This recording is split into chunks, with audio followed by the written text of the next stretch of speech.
유교 최고 덕목이 뭐냐 질문한다면 대개 다 인이라고 대답할 겁니다.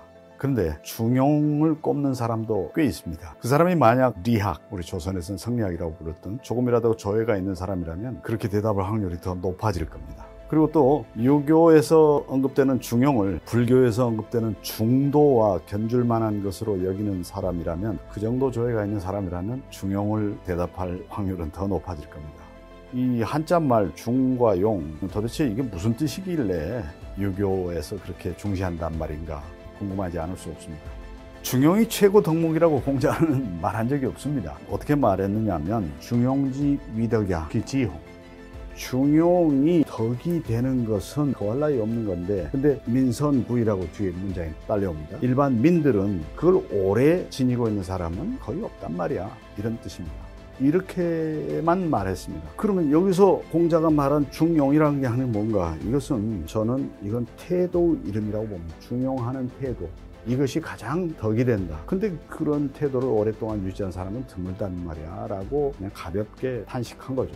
철학적이고 추상적인 관념, 이런 것을 말하는 것은 아닙니다. 처신하는 태도입니다. 중하고 용하라는 말은 무슨 뜻일까요?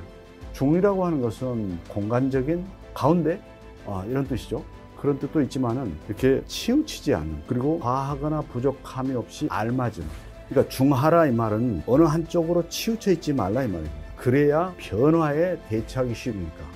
어느 한쪽에 치우쳐 있으면 반대쪽으로 변화하게 될 때 적응하기 어렵다 이거죠. 어느 쪽으로든 택하기 쉬운 위치에 처하고 있어라. 선명한 태도를 취하면 불리하다, 이런 뜻도 포함됩니다.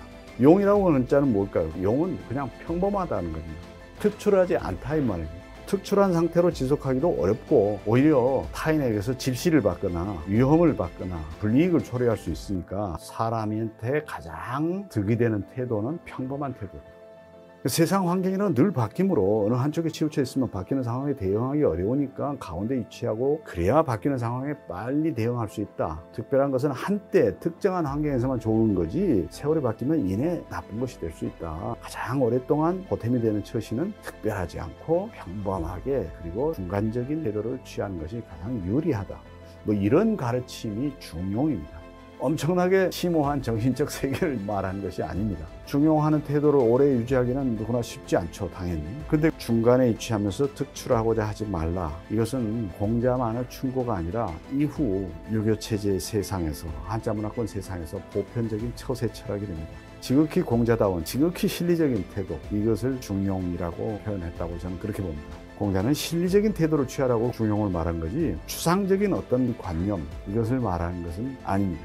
공자의 그 과유불급이라고 하는 말이 있는데, 그 말을 음미해 보면 공자가 말한 중용이라는 뜻이 무슨 뜻인지 이해하는 데 도움이 될 겁니다. 정량적인 수치가 목표가 아니라 적정한 선, 그것이 목표이기 때문에 그 선을 초과하는 것은 그 선에 미치지 못한 것과 마찬가지다. 너무 잘 나가면 안 된다. 바로 이게 중용입니다. 그런데 왜 유자들은 중용을 추상적인 관념처럼 설명할까요? 그것은 바로 중용이라고 하는 책 때문입니다. 중용은 원래 단행본이 아니에요. 얘기에 있는 한 챕터입니다. 이것을 주희가 끌어내가지고 단행본처럼 통용을 시킵니다. 근데 거기 보면 논어 앞에 나오던 그 문장이 중용, 기지호 이렇게 나옵니다. 지, 위덕 이 세 자가 빠지고 중용 그것이 지극하다 이렇게 나와요. 공자는 중하고 용하는 삶의 태도가 쉽지 않다 이렇게 말했는데, 이 얘기라고 하는 책에서는 중용이 참 지극한 거다 이렇게 표현이 돼버립니다.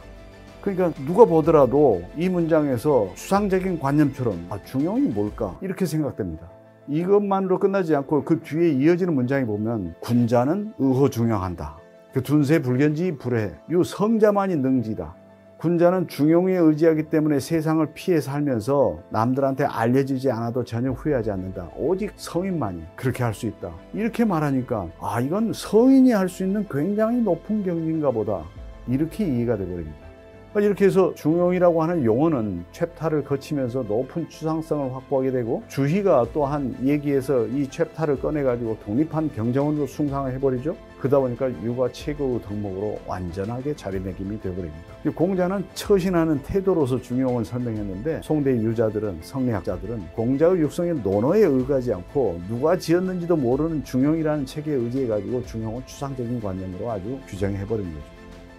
이 중원 땅이 한족이 북쪽 민족들에 의해서 쫓겨나게 됩니다. 강남으로. 그때 이제 한족 지식인들이 다시 한족 중심의 중화 문화를 선양해가지고 문화적인 주도권이나마 유지하고자 노력을 하게 되죠. 근데 기존의 유교로는 이미 불교에 눌려있기 때문에 불가하다고 보고 유교를 한번 쇄신해야 되겠다. 그래가지고 이 유교를 일신해서 불교를 능가하는 사회체계를 만들려고 마음을 먹게 됩니다.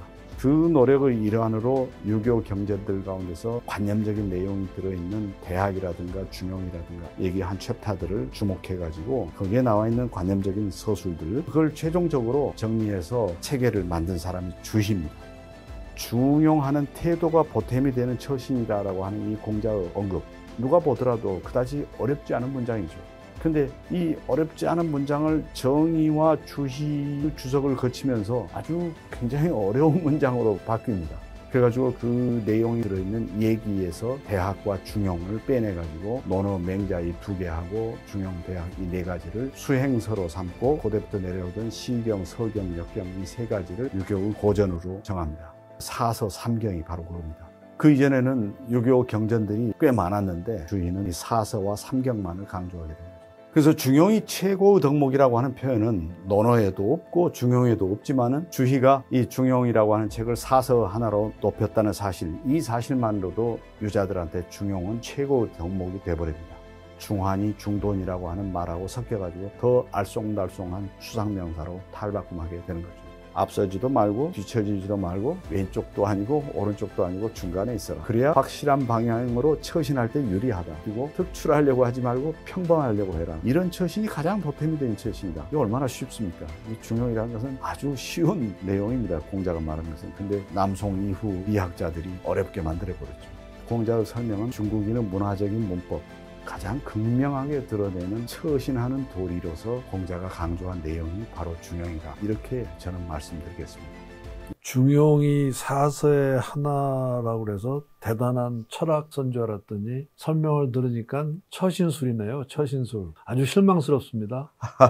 분노를 표하는 유자들이 많을 겁니다. 중용을 오해하고 곡해했다고. 용자가 범용하다 이 말입니다. 그러니까 중간치다 이 말이에요. 특출하지 않다 이 말입니다. 한쪽으로 치우치지 말라 하는 거는 근데 굉장히 실용적인 의미가 있긴 있네요. 그렇습니다. 그게 뭐냐면 환경이 굉장히 불확실할 때는 한쪽으로 치우쳐 있으면 대응하기가 어려우니까 중간에 있어야 좌에서 변화가 와도 대응할 수 있고 우에서 변화가 와도 대응할 수 있고 위에서 변화가 와도 대응할 수 있으니까 그게 요즘 말로 하면 피봇이거든요. 피봇. 그래서 중이라는 뜻이 피봇할 수 있는 능력. 그러니까 외부에서 충격이나 변화가 왔을 때 재빨리 대응할 수 있는 능력이라는 뜻이네요. 네네. 그게 굉장히 실용적인 사실은 그렇습니다. 굉장히 개념이네요. 실질적이고 실용적인, 그리고 실리적인. 워낙이 신뢰도가 떨어지는 사회에서 위험이 상시적으로 존재하는 사회에서 나오는 처세 철학이 아닐 수 없죠. 생존 방법, 그죠? 그러니까 변화에 대응하는 거 그리고 생존하는 방법이 위험에 대처하는 중용이고 그것은 바로 처신술인데 우리나라에서는 중용이라는 것을 굉장히 중요한 사람의 덕목으로 여겨서 어떤 기업에서는 그 회사의 가치로 정신으로 중용을 내세우기도 하거든요.